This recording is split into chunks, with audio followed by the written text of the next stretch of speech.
And we are talking history with celebrity historian Raffi. And Raffi, we're talking about some of our favorite subjects. Ice cream. Ice especially cream. here in St. Louis. Raffi Andonian joining us right now. Yeah, especially in St. Louis. Rich history. All right, so let's cut right to the chase. Who invented ice cream?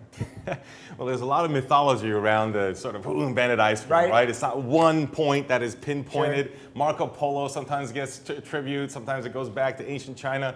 The reality is that like all these things are kind of true, but they're kind of false. So you have it in ancient China, you have it in ancient Mesopotamia, you have ice, or I should say versions of ice treats, you know what I mean? That contribute to what we see as ice cream. You have it in ancient Greece, you have it in Persia, you have it in Turkey. All these places for thousands of years and centuries were making some form of frozen treats, discovered the impact of salt on ice, which is part of the process of making ice cream.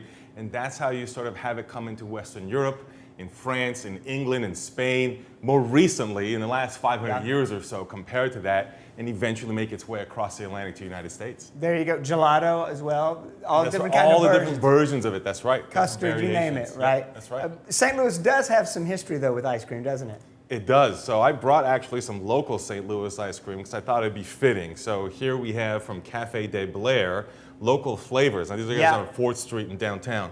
So we got gooey butter cake, because come on, that's St. Louis, right? Love it. And of course I brought s'mores because it's summer. And I brought black walnut because that's local to this area as well. So I thought it'd be a nice touch. Here we have these three from Bailey's, who also makes their own ice cream. And here I got vanilla, chocolate, and mint chip, which are of course popular treats, right? So you're gonna have to try something. Yeah, I'm gonna have to try some of this, right? I'm going in right now. But the story of St. Louis ice cream, now, of course, the ice cream cone has some of its roots here. It's popularized here. It's not invented here in St. Louis, but it does exist before that.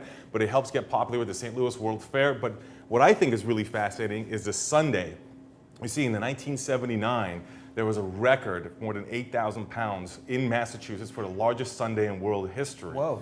Well, St. Louis didn't like that, so a bunch of folks got together in 1979, spent all summer, weeks preparing so that they could set the world record, and they set it with a 9,616-pound ice cream sundae.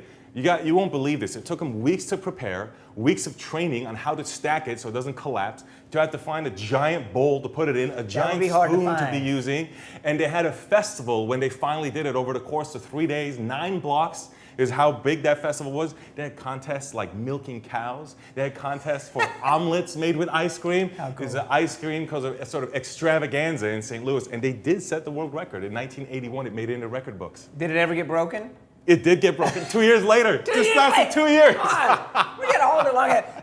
We got to try it again. We got to organize it all summer long. You ready? It was a St. Louis sculptor that was behind it. Start the campaign right now. Let's break for the biggest Sunday. So it's completely myth that what we hear of the cone being somebody who's making waffles. It's not completely myth. It's not completely myth. What it is that, you know, it's all around the same time period. So in the late 19th century, you have a patent for making the ice cream cone. Yeah. And in the World's Fair is actually you have that same vendor who came from Wall Street in New York here to St. Louis. And then it spreads over to a vendor here who also supports him in putting out those waffle cones. So that's the World's Fairs are kind of a place for exposure and kind of popularizes it. So it's not completely myth, but it's not true that it got invented here. It's kind of elements of truth, but not entirely, which is often the case with common stories.